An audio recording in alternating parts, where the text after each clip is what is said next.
Assalamualaikum warahmatullahi wabarakatuh. Perkenalkan, nama saya Rigi Putra Pertama dari kelas 12 IPA 3. Di sini saya akan menjelaskan orasi tentang pemilu. Pada tahun 2019 untuk pertama kali sejak Indonesia merdeka, pemilu dilakukan secara serentak meliputi pemilihan presiden atau wakil presiden serta pemilihan legislatif yaitu DPR, DPD, DPRD provinsi, dan DPRD kabupaten. Suatu pemilihan yang dikatakan paling rumit dan paling mahal di seluruh dunia. Bukan saja mahal dalam artian materi, namun juga dalam artian sumber daya manusia. Sebagaimana dimuat Kompas 22 Januari 2022, KPU menyatakan terdapat 894 petugas meninggal dunia dan 5.175 petugas mengalami sakit. Pemilu serentak dikatakan oleh Yudhilatif menghabiskan kira-kira 24,9 triliun rupiah. Pilpres 2014 mengakibatkan bangsa Indonesia terbelah. Dalam persoalan tersebut berlanjut bahkan ke tingkat yang lebih serius pada Pilpres 2019. Tahun 2019 untuk Pilpres ditandai dengan keikutsertaan incumbent dimanapun dan kapanpun.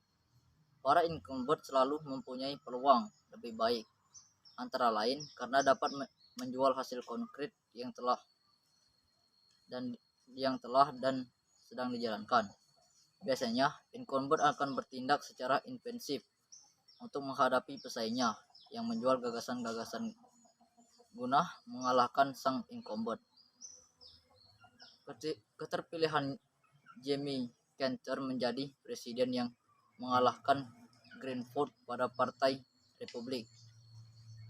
Tema kampanye Carter saat itu adalah Leadership for a King, yang mengesahkan demokrasi dan fleksibel, sementara Ford dengan tema Enhancement of Ford Again yang memberi kesan ingin memperbaiki citra negara yang bermasalah akibat skandal Watergate pada masa kepemimpinan Presiden Nixon.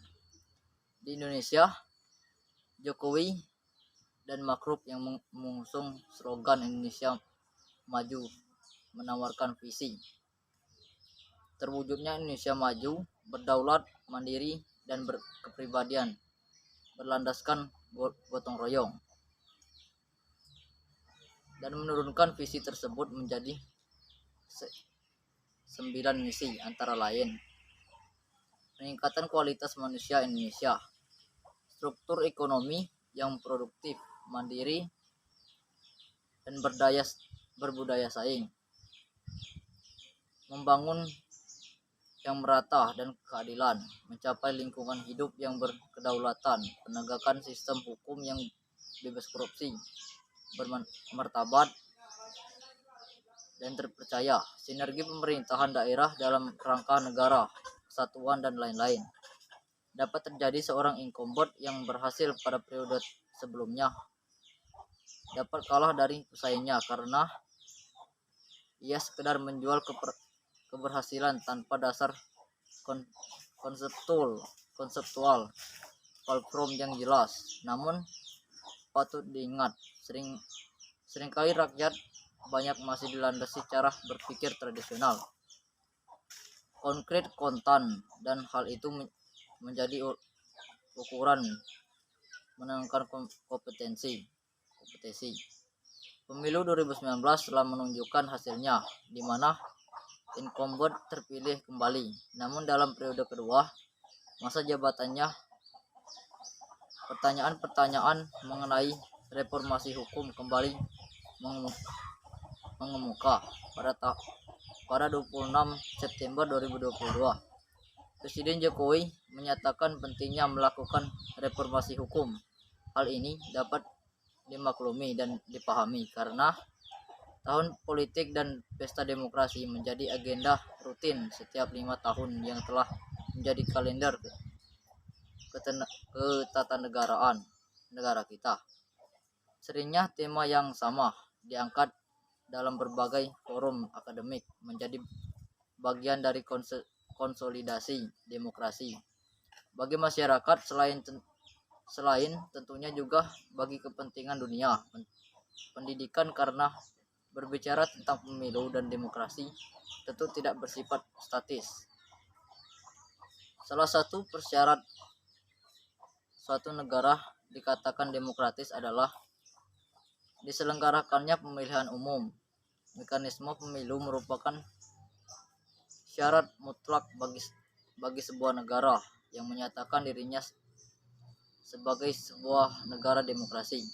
Tanpa pemilu maka tidak akan demokrasi, dan tanpa demokrasi maka tidak akan ada kedaulatan rakyat dalam proses bernegara.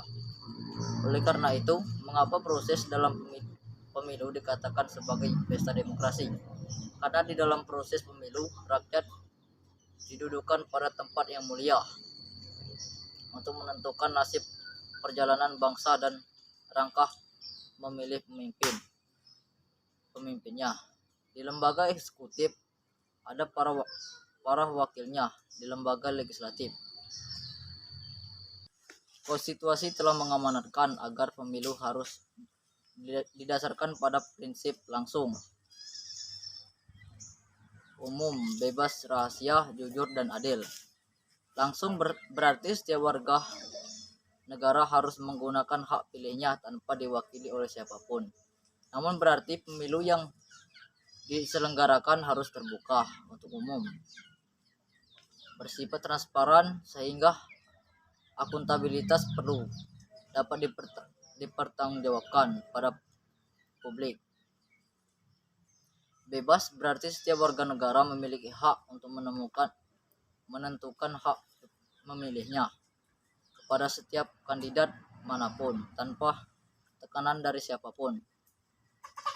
Rahasia berarti setiap warga negara berhak untuk tidak menyiarkan kandidat yang dipilihnya di dalam proses pemilihan. Sedangkan jujur dan adil berarti setiap penyelenggara atau aparatur negara yang terlibat di dalam proses pemilu atau pilkada harus bersifat jujur dan adil dalam setiap melaksanakan proses pemilu. Demikian orasi yang dapat saya sampaikan. Saya akhiri. Wassalamualaikum warahmatullahi wabarakatuh.